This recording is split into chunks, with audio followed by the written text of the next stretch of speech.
Yang saya muliakan para alim ulama, para tuan guru, tokoh masyarakat, hadirin wal hadirat yang dimuliakan Allah, yang sama-sama merindukan cinta dan kasih sayang Allah Subhanahu wa taala. Alhamdulillahirabbil alamin, kita masih sehat. Kita masih diberikan nikmat oleh Allah Subhanahu wa taala untuk menjalankan ibadahnya. Sebab di antara cintanya Allah, banyak orang yang sakit, Allah menyehatkan kita. Di antara banyak orang yang sehat jasmaninya, belum tentu mau hadir ke masjid untuk beribadah kepada Allah. Ada orang yang sehat jasmani dan rohaninya, belum tentu diberikan hikmah untuk berempati terhadap kepedulian antar sesamanya. Dan yang paling nikmat adalah di antara cintanya Allah kepada hambanya, di antara sahabat, kerabat, handai tolan ataupun keluarga yang sudah wafat, Allah masih memberikan kita nikmat hidup kembali. Alhamdulillah. Maka nikmat inilah Bapak Ibu yang dimuliakan Allah, dalam kalimat ayatnya itu langsung ditafsirkan oleh alim ulama, barang siapa yang tidak mensyukuri hal yang kecil saja, maka dia berpotensi tidak akan mensyukuri nikmat yang besar. Nah, kita manusia, hamba Allah, terkadang memaknai nikmat yang besar itu sering melupakan pada hal yang kecil. Setuju enggak? Halo? Boleh nggak setuju? Nggak apa-apa, gak usah tertekan dengan jawabannya. Santai saja. Ya. Saya ulangi. Terkadang di sebagian besar manusia, hamba Allah, hamba Allah, memaknai nikmat yang besar itu karena sering melalaikan nikmat yang kecil. Padahal, contoh, nikmat yang besar itu kebanyakan persepsi kita adalah harta. Ya. Padahal rumah ada. Betul. Berupa jabatan. Padahal pekerjaannya ada. Apa lagi? Anak. Padahal sudah ada satu, mau nambah terus, ya boleh-boleh saja, nggak ada larangan sebenarnya. Istri ada. Siapa berpikir menambah tadi itu? Saya nggak ada ngomong lo ya. Maksudnya istri ya mungkin setia kepada suami dan segala macamnya. Nah, padahal nafas itu yang sejatinya adalah bagian dari nikmat Allah, yang kalau nggak ada nafas itu mati. Tapi kita sering mengabaikannya. Kan ada hadis itu kan. Dua nikmat yang sering manusia melenakannya, mengabaikannya adalah apa? Nikmat sehat, nikmat iman diantaranya, dan nikmatul faragh, nikmat kesempatan untuk berbuat amal soleh. Nah, ini panjenengan alhamdulillah ini. Nikmat sehat ya alhamdulillah ke masjid, nikmat iman beribadah salat maghrib berjamaah, nikmat faraghahnya, nikmat waktu lapang, waktu luangnya, panjenengan diberikan nikmat oleh Allah untuk bisa menjadikan apa yang dikosongnya dalam waktu itu untuk berbuat amal soleh. Makanya, jadi jangan berpikir, lah Allah kayaknya nggak sayang sama saya deh. Buktinya apa? Ada pekerjaan, saya malah di PHK. Yang pingin pekerjaan susah dapat pekerjaan. Begitupun berbagai hal ihwal lainnya. Nah, maka itu hadirin dimuliakan Allah Subhanahu wa taala, memaknai apapun pemberian Allah ini dibarengi dengan rasa syukur dan iman. Ajaban lil mu'mini. Inna amrahu kullahu khairun. Betapa istimewanya orang mukmin itu, kata baginda Rasul dalam hadis Imam At-Tirmizi disebutkan, Kenapa unik bagi orang mukmin itu dan ada hal istimewanya? Inna amrahu kullahu khair. Karena sejatinya pada setiap segala perbuatan, urusan, semuanya, setiap hal itu adalah mendatangkan kebaikan. Khairun maknanya tidak hanya bersifat apa yang tampak, tapi pada hal yang sifatnya tidak tampak. Mana yang bisa mendatangkan idza asabat husarra syakar. Kalau dia mendapati dirinya dalam nikmat, kegembiraan, kesenangan, keberuntungan, apalagi dirinya dijadikan orang-orang yang senantiasa bisa berbuat baik, syakar, dia bersyukur kepada Allah Subhanahu wa taala. Jangan lupa Bapak Ibu, ketika manusia diingatkan oleh Allah untuk beribadah dan sholat, itu bersyukur loh Pak. Karena kadang banyak manusia, yang tadi disampaikan di awal itu, banyak manusia ketika dalam keadaan sehat jasmani, sehat rohani, ada panggilan ibadah, hayya ala sholah, hayya ala falah, belum tentu dia tergerakkan hatinya oleh Allah untuk bisa mendatangi ke masjid.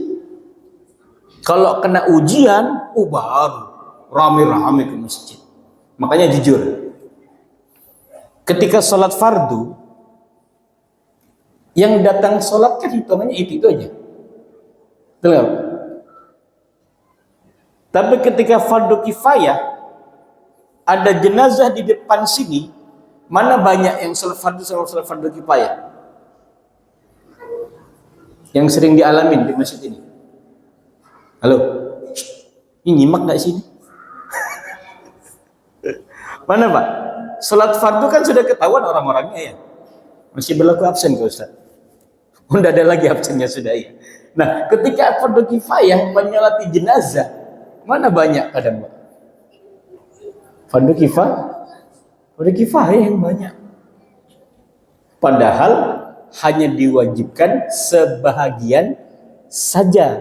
Yang penting ada yang melaksanakan fardu kifayah. Tapi rupanya kebanyakan kita berpikir nyolatin orang jenazah mayit yang sudah wafat atau meninggal bakal berimbas kepada kita yang hidup, dengan catatan kita pun nanti pasti meninggal dan banyak orang yang akan menyolati, mendoakan kita. Kan itu persepsinya ya.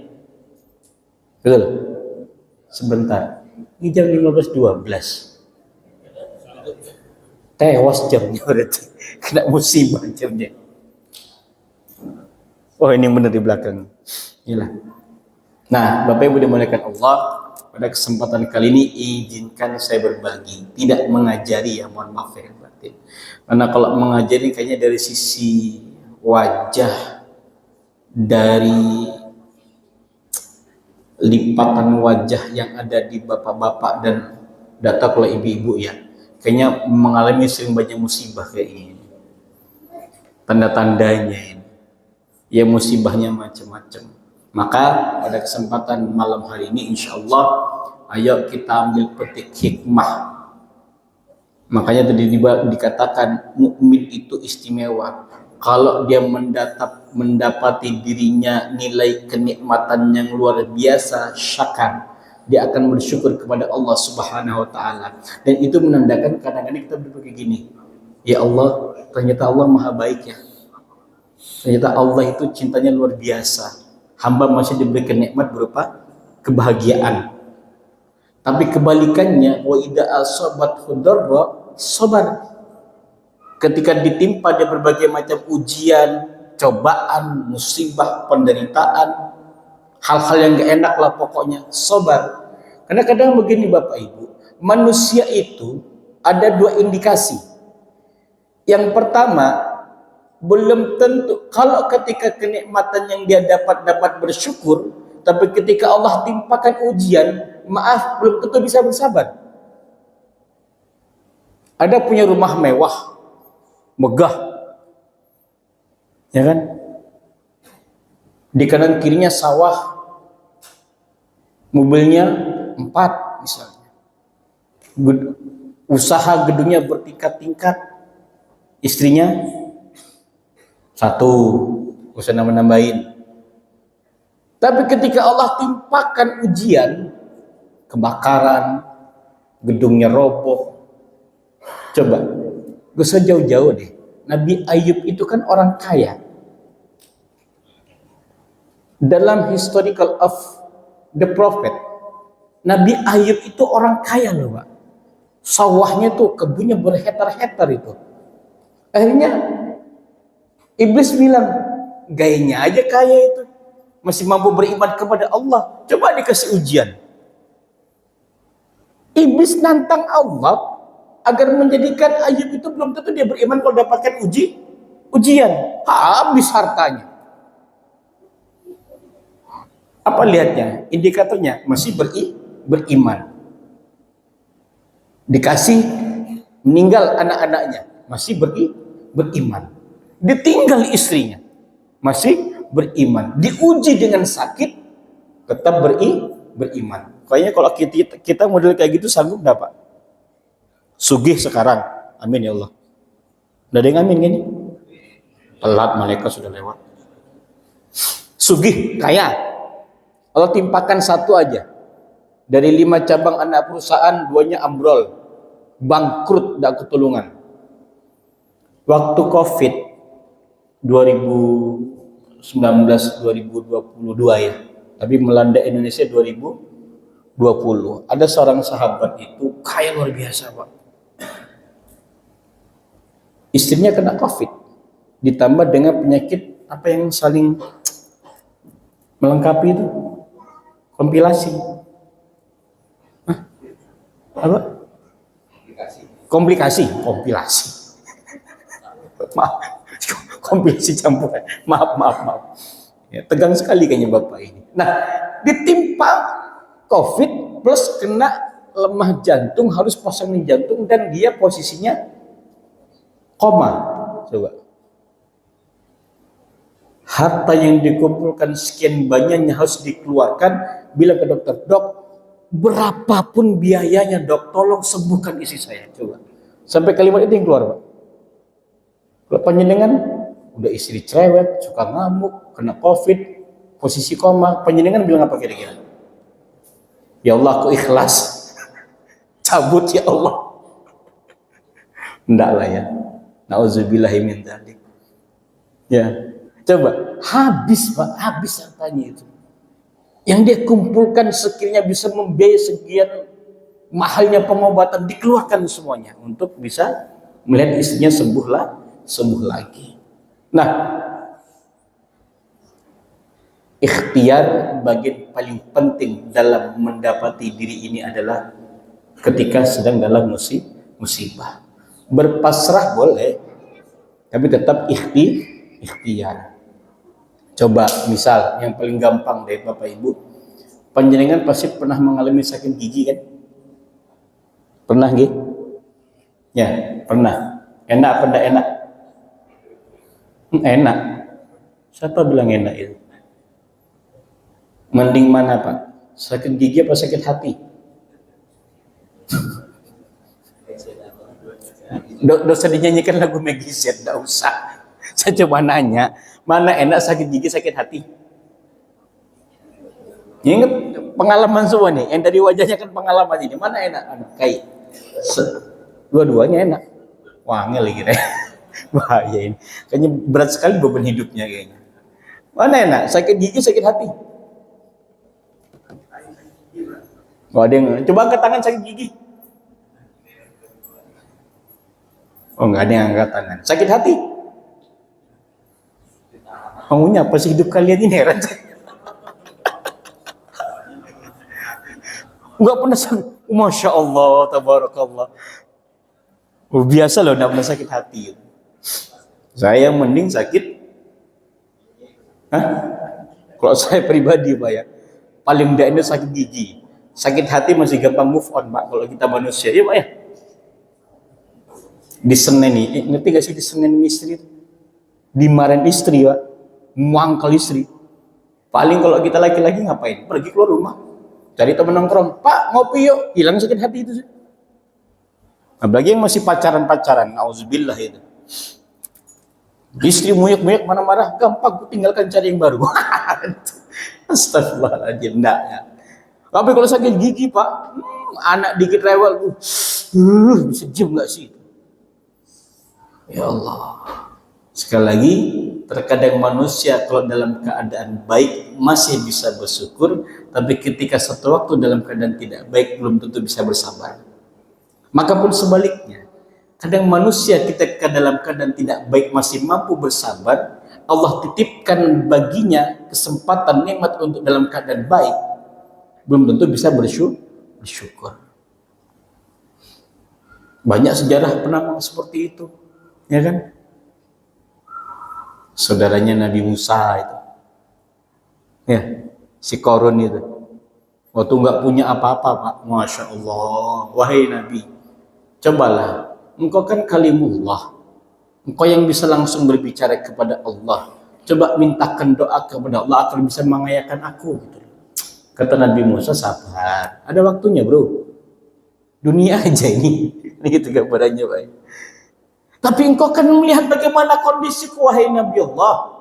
Aku miskin, paling miskin di antara umat engkau. Cobalah mintakan kepada Allah, kayakan aku sedikit aja. Aku akan bangun banyak masjid, banyak tempat beribadah, akan semakin dekat kepada Allah. Ngotot, maksa, akhirnya apa? Berdoa. Ya Allah, kayakan sahabatku, saudaraku Qarun itu. Begitu kaya, Pak. Apa niatnya tadi? Bangun tempat ibadah, bangun tempat banyak orang belajar ilmu. Begitu sudah kaya, sandalnya aja tidak kelihatan di masjid. Sandalnya, apalagi orangnya. Dengar Fir'aun, wah ada orang kaya baru di kota itu. Jadikan besti, selesai. Makanya sekarang kalau kita orang suka cari harta disebut harta karun. Nah itu.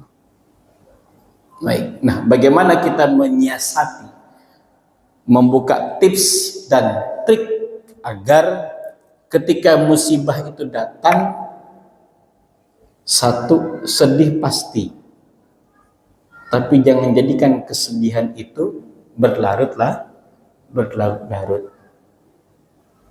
Gampang Ustaz, cuma ngomong innalillahi wa inna ilaihi raji'un mah gampang. Ah ini Pak, orang berbagi tips itu bukan sekedar berbagi, dia mungkin pasti pernah mengalami hal yang sulit dalam kehidupannya.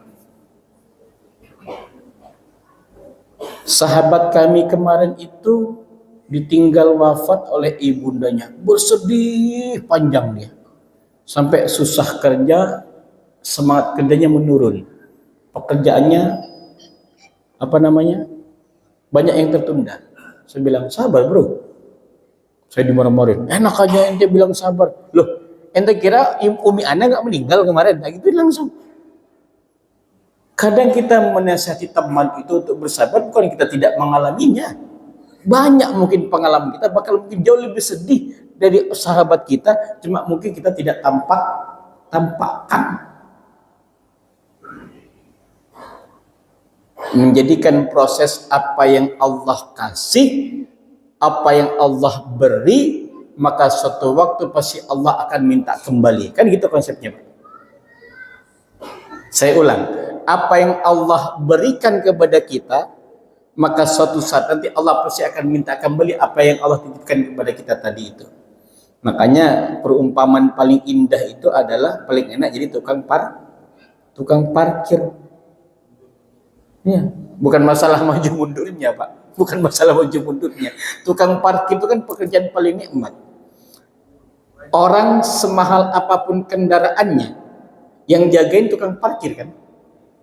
Dia boleh foto-foto, bahkan dititipkan. Kalau penjenengan di hotel-hotel mewah itu, yang tukang parking boy itu, di luar negeri itu, Pak, itu kalau disuruh parkir itu kan dia boleh bawa itu. Dengan catatan jangan sampai rusak. Coba, dia boleh make, boleh kendarain sesuka hati dia, tapi dia sadar diri, Pak, ini mobil boleh saya pakai, ini mobil boleh saya kemudikan, tapi ini bukan punya saya, yang punya pasti akan minta. Kalau saya sewenang-wenang semau hati ketika yang dititipi mobil tadi itu, Pak, saya bawa kebut-kebutan, saya bawa trek-trekan, spion lepas, rating hancur, baut peleknya copot.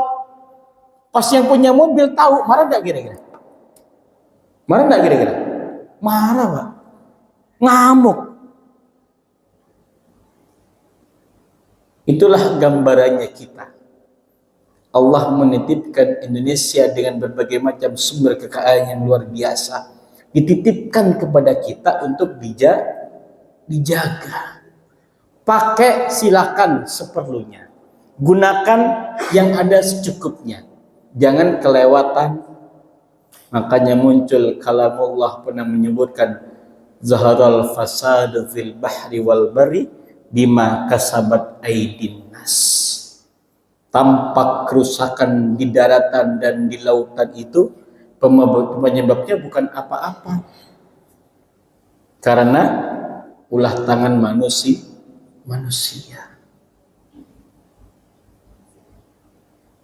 Ngotot kemarin di berita itu, enggak ada penerbangan ilegal kok.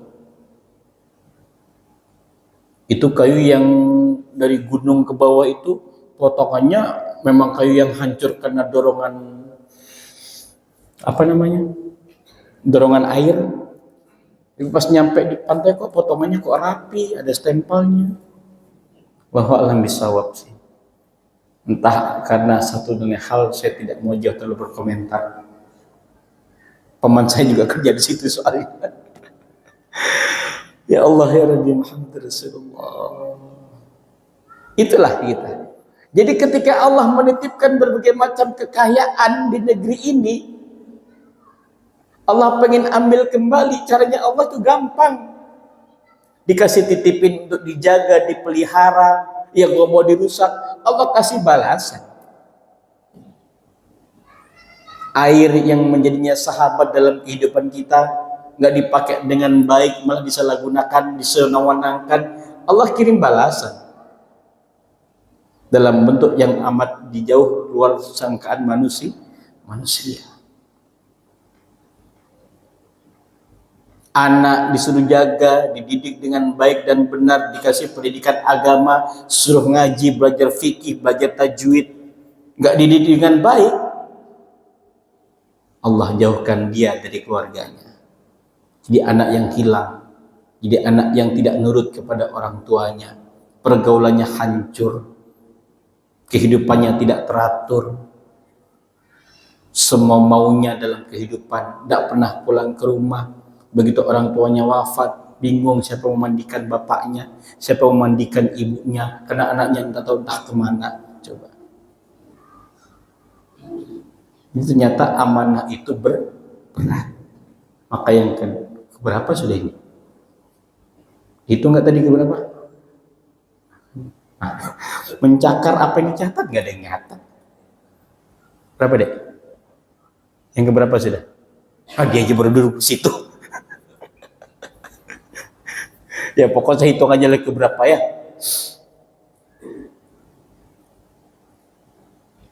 Nah kan lupa kan? Yang keberapa tadi sudah?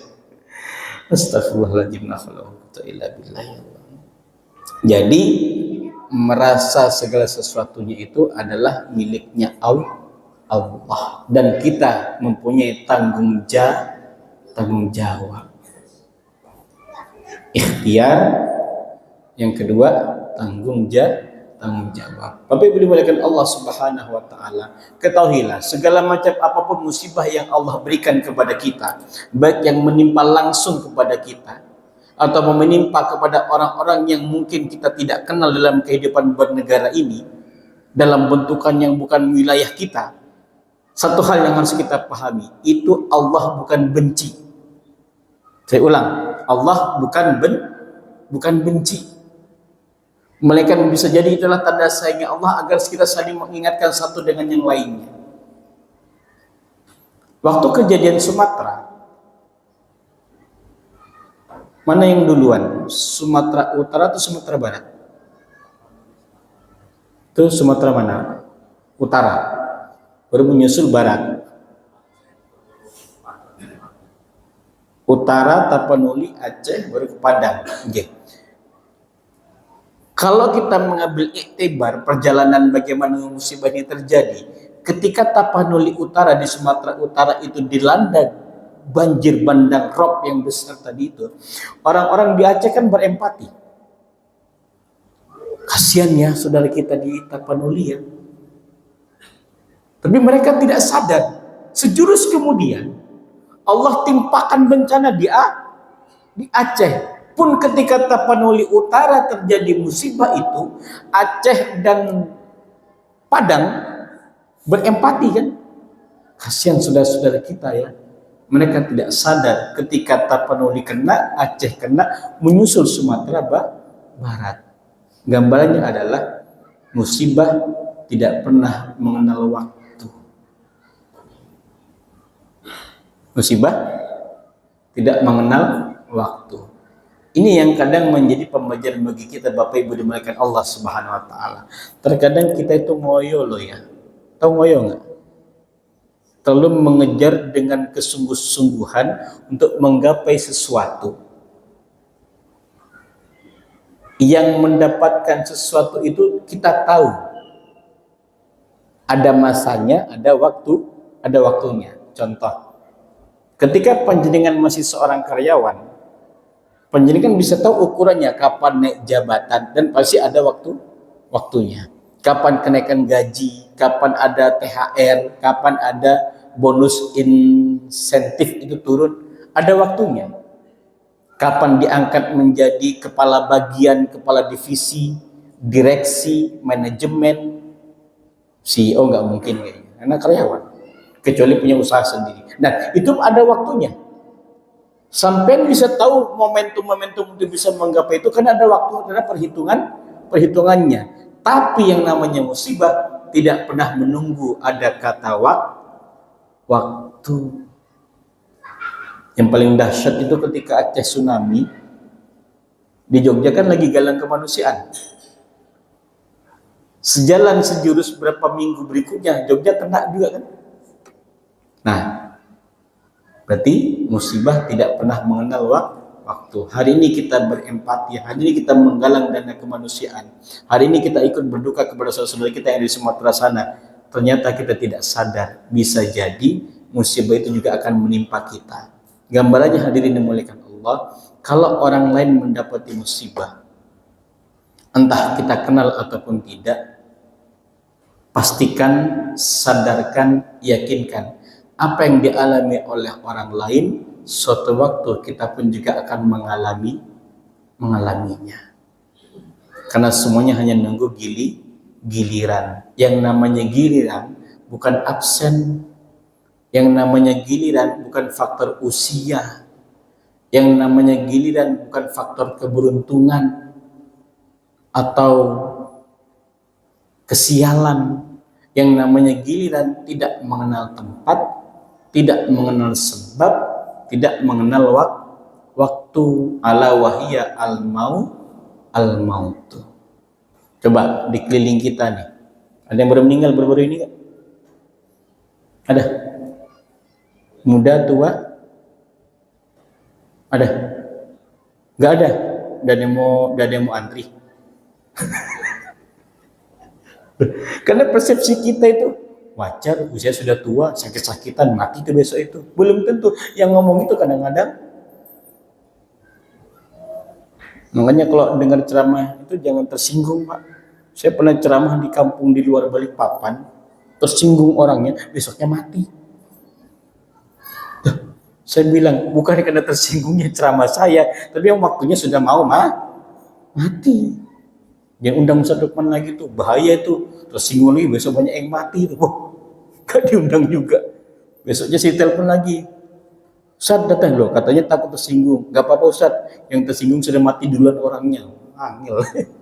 Takut juga saya jadinya.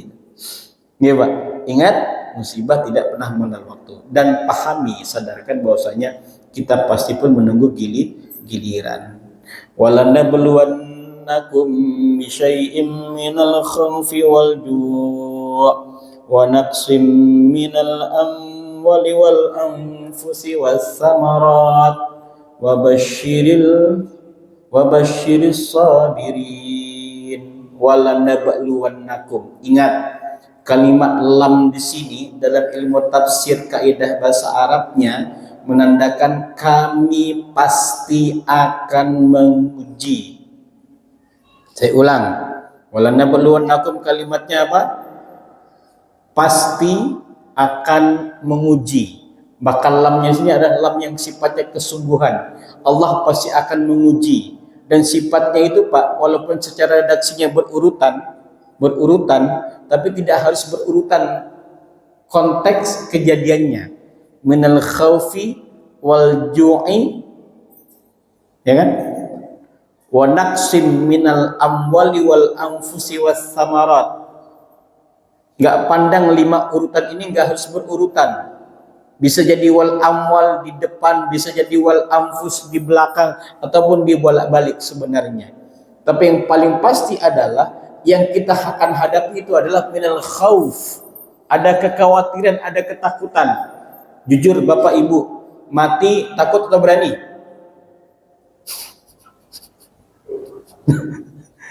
Mati takut atau berani? Oh, yang muda-muda ini. Nah, anak muda, bro. You 2 orang. Ente 2 orang. Jangan toleh-toleh, siapa lagi selain ente berdua di situ? Mana sih? Berani atau takut? Jangan tanya ke temanmu juga lu tuh berani. Janganlah kami Ustadz, kami selesai sekolah aja belum, kerja belum, nikah apalagi. Wes tak tanya yang sudah nikah. Mati atau berani? Mati atau berani? Astagfirullahaladzim. Takut atau berani? Kai. Berani. Angel ini. Malaikat mau ditantang nih. Wes tak ladeni. Kacau. Almarhum abah saya itu, mohon maaf, Allah yarham. Abah saya itu keras. Dari suku kami beliau orangnya keras, didikannya tegas, keras. Di masa muda beliau itu maut itu ditantang. Terus kasarannya bajingan preman lah. Sudah ditutup-tutupin. Sudah meninggal beliau. Allah yarham. Tapi didikannya anaknya menjadi seperti ini, alhamdulillah. Menjadi amal soleh untuk beliau, amal jariah insyaallah. Tidak berani takut. Tidak berani takut. Tidak takut mati beliau, Pak. Kalau menghadapi orang itu nggak takut mati beliau. Qadarullahnya kena COVID 2020. Begitu masuk ruang isolasi ya, isolasi. Di kamar isolasi itu hanya dua pembaringan. Abah saya sama 1 pembaringan. Ketika masa karantina tersebut, nelpon, Man, jemput bapak, Man. Kenapa, Bah? Bapak takut. Tumben bapak takut tuh. Soalnya ternyata yang bolak-balik masuk di pembaringan satunya itu masuk mati, ganti lagi, masuk mati, ganti lagi. Ada takutnya juga bapak saya ketika itu. Ternyata ya kembali ke konsep awal Pak ya.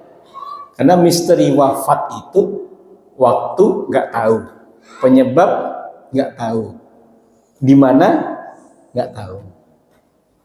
Makanya panjenengan walaupun lahir di Jawa, wafatnya bisa jadi di Balikpapan, wafatnya bisa jadi di Mekah, wafatnya bisa jadi entah di mana, ya karena nggak tahu. Ala kulli hal, setiap musibah pasti akan didapati setiap hamba. Mau tidak mau, suka tidak suka, akan menjalaninya. Meski persepsi musibah di setiap hamba tidak akan sama. Yang pasti sama adalah kematian. Berapa lama sih teman-teman di Sumatera itu mencari harta? Puluhan tahun. Rumahnya tinggi besar, mewah-mewah semuanya. Jadi payah dikeluarkan. Begitu Allah punya mau, dalam sekejap habis. Istri, anak yang diidam-idamkannya akan meneruskan perjuangan keluarga. Allah uji, wafat. Istri yang dibangga-banggakan menjadi peneman, teman hingga akhir hayat, Allah uji, wafat. Pasti kita akan mendapatinya. Siap tidak siap, suka tidak suka, mau tidak mau. Nah, kalau konsep-konsep di atas tadi sudah kita dapat, Bapak Ibu dimuliakan Allah, Subhanahu wa taala. Berapa menit lagi, Ustaz? Hah? 13 menit gitu. Nanti kalau ditanya jawab boleh. Sambil bertanya boleh. Enggak ada yang nanya, alhamdulillah. Sebelah kanan ada mau nanya? Tidak ada. Kiri ada nanya? Tidak ada. Tengah? Alhamdulillah, enggak ada yang kelihatan mukanya mau bertanya. Bapak Ibu dimuliakan Allah Subhanahu wa taala. Ketika konsep beberapa itu sudah ikhtiar, sudah musibah itu pasti, tanggung jawab yang kita punya kepada Allah pasti akan dimintai, dan sifat yang berserah diri sudah kita kantongin, maka ketika mendapati ujian apapun, kita pasti akan mendapati diri kita penuh dengan ketenangan. Tapi itu nggak instan ya Bapak Ibu dimuliakan Allah, nggak instan. Siapa sih seorang anak yang siap ditinggal sama orang tuanya? Mampu? Belum tentu kan? Kita yang kadang yang tua, orang tua itu kan pasti tetap jadi anak bagi orang tuanya, bagi bapak ibunya kan. Ketika ditinggal ayah, pasti kita merasakan tidak siap.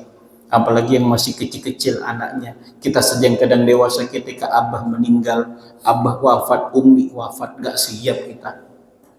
Lebih-lebih umi yang wafat, siapa yang akan mendoakan anaknya kalau waktu anak mudanya ketika masih masa remaja dia bandel, dia nakal, dikubur di dalam kuburan, diberikan timpa ujian azab kubur. Kalau uminya masih bisa berdoa, ya Allah jauhkan anak saya dari siksa alam kubur, masih bisa diangkat siksa alam kubur dari sebab doanya seorang ibu. Nah kalau ibunya yang sudah wafat dulu, anaknya masih hidup, masih panjang perjalanan karirnya, siapa yang akan mendoakan dirinya? Tidak semua anak itu sanggup kehilangan orang tuanya. Pun orang tua tidak sanggup kehilangan anak-anaknya. Harta dikumpulkan sekian puluh tahun lamanya, berdiri rumah itu luar biasa megahnya, kamarnya yang banyak, segala penataan interior eksteriornya bagus sesuai keinginan cita-cita yang diidam-idamkan. Dalam sekejap konslet listrik aja kebakaran, belum tentu siap. Karir dibangun yang sedemikian rupa, pendidikan, pelatihan, pengajaran, batch 1, batch 2, batch seterusnya sekian banyaknya, karirnya meningkat, jabatannya bagus, Allah uji karena ucapan yang sedemikian rupa, menghinakan orang lain, ditimpa ujian, langsung diturunkan jabatannya. Allah punya mau, Allah punya kehendak. Apa lagi?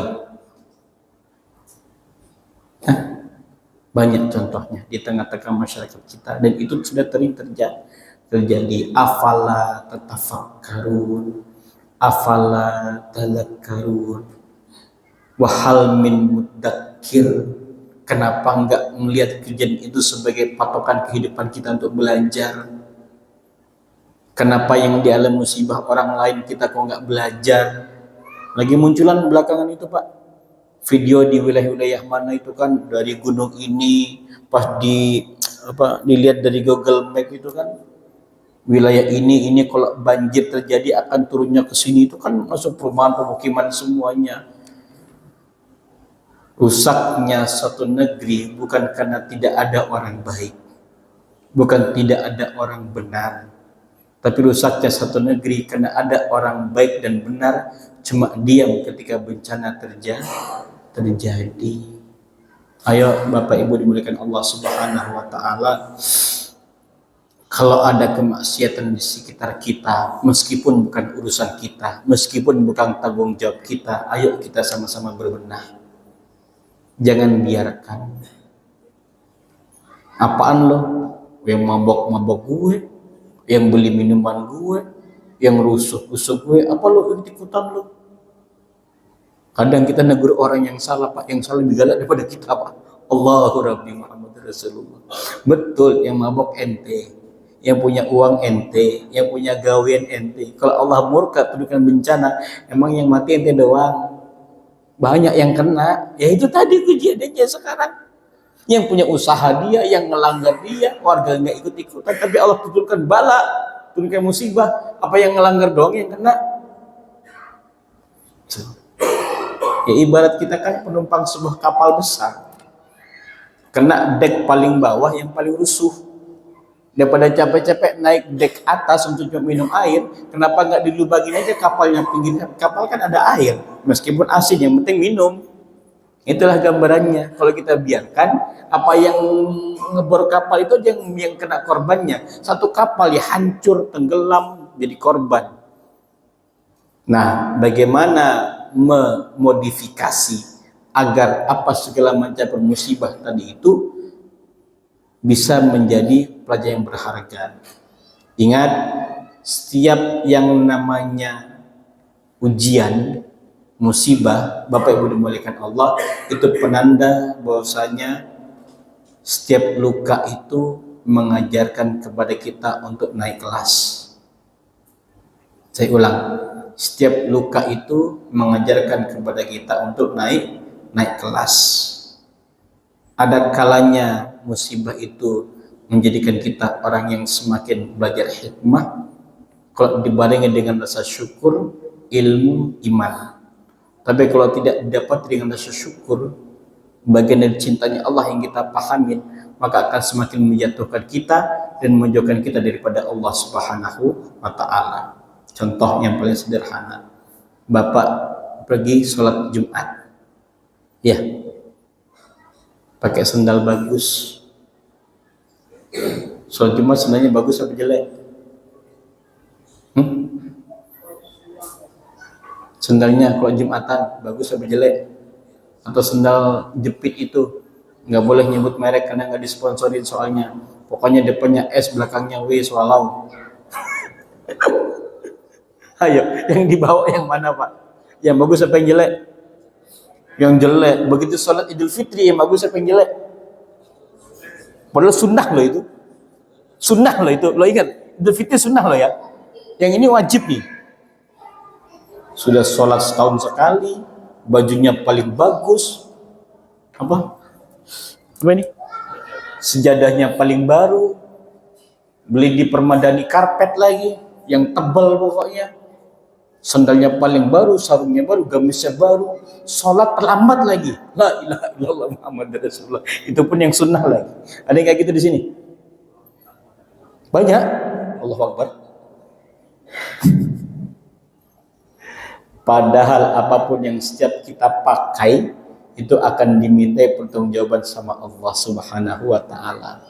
Kadang maaf lahir batin, yang sering diajak ke masjid, kadang yang jelek rupa, yang dibawa ke tempat yang bagus rupa. Betul? Kalau ke masjid naik sepeda butut, kalau ke mall naik sepeda yang mahal. Ke masjid paling pakaian yang ala kadarnya, begitu pergi kondangan bagusnya nggak ketulungan. Ya pantas Allah menguji untuk ngetes, afala akunu abdan syakuran, apakah ingin melihat mana di antara hamba-hambanya ini adalah hamba yang paling banyak bersyukur. Ke Jumatan, sandal hilang, ngeluh, ya Allah, kok sandal saya yang diambil ya Allah, itu loh tetangga sebelah sandalnya lebih bagus, lebih mahal ya Allah. Mendapati orang lain kehilangan motor, ya Allah makasih, masih untung sandal hamba yang hilang. Itu tetangga yang sandalnya paling baru, motornya hilang, motornya dia nggak hilang-hilang. Kan gitu kan, orang Indonesia kan tipikalnya gitu banget Pak ya. Maaf, contoh jatuh, musibah dari motor jatuh gitu, kamu kenapa? Nggak apa-apa alhamdulillah, ada yang putus aja sih. Apanya yang putus? Sendalnya. Masih mending putus sendalnya daripada putus uratnya, kan na'udzubillah min dzalik. Alhamdulillah nggak apa-apa, cuma lecet dikit, mending lecet dikit, masih untung. Beruntung terus kita pokoknya, gitu. Jadi Bapak Ibu berkat Allah Subhanahu wa Ta'ala, mudah-mudahan yang sekelumit apa yang terjadi pada negeri kita ini mengajarkan kepada kita untuk mengambil hikmahnya, bahwa manusia itu pasti diuji sama Allah. Cuma kadang kita nggak tahu ujiannya kapan. Kadang ujian yang tampak, yang sifatnya kita lihat itu menjadikan kita orang yang dekat kepada Allah, tapi pada suatu waktu ada ujian yang tidak tampak, kita kadang melenakannya. Contoh, enak diuji yang tampak apa yang tidak tampak? Enak diuji yang ujiannya kelihatan atau tidak kelihatan? Loh, Contoh sakit itu kelihatan, Pak. Hah? Yang kelihatan kan? Karena kita bisa langsung bersujud kepada Allah, ya Allah, kok gini banget ujiannya. Tapi pada ujian yang tidak tampak, kita sering terlena. Apa itu? Harta bertambah, tapi ibadah kok makin berkurang. Ya kan? Apalagi dipuji oleh manusia, tapi malah menjadikan pujian manusia merupakan awal kesombongan bagi dirinya. Yang ketiga, ditutupi aibnya sama Allah, tapi malah bertingkah pongah dan angkuh, merasa dia tidak punya dosa sedikit pun di mata manusia. Ini yang paling berat. Harta bertambah, ibadah malah jarang-jarang. Dihormati manusia malah menjadikan ujub, riya, sub'ah, takabur. Yang terakhir, ditutupnya aibnya oleh Allah di mata manusia, malah angkuh menyatakan dirinya tidak ada dosa sedikit pun. Ini kalimat yang disampaikan baginda Rasulullah, meskipun hadisnya sifatnya dhaif, lemah, kepada Sayyidina Imam Ibnu Mas'ud radhiyallahu taala anhu. Kam min mustadrajin bin ni'mati alaihi wa kam min maftunin bis sana'i alaihi wa kam min maghrurin bis satri alaihi. Betapa banyak manusia yang terlena ketika Allah berikan nikmat, tapi tidak menjadikan nikmatnya jalan kedekatan kepada Allah dan semakin tenggelam dalam kemaksiatan. Yang kedua, wa kam min maftun bisani alaihi. Betapa banyak manusia terfitnahkan oleh pujiannya dari orang lain, senang dipuji, senang dihormati, senang dimuliakan, tapi kemuliaan yang melekat pada dirinya hanyalah awal kesombongan dia kepada manusia lainnya. Yang ketiga, wa kam min maghrurin bisatri alaihi. Betapa banyak orang yang tenggelam. Atas apa dia tenggelam?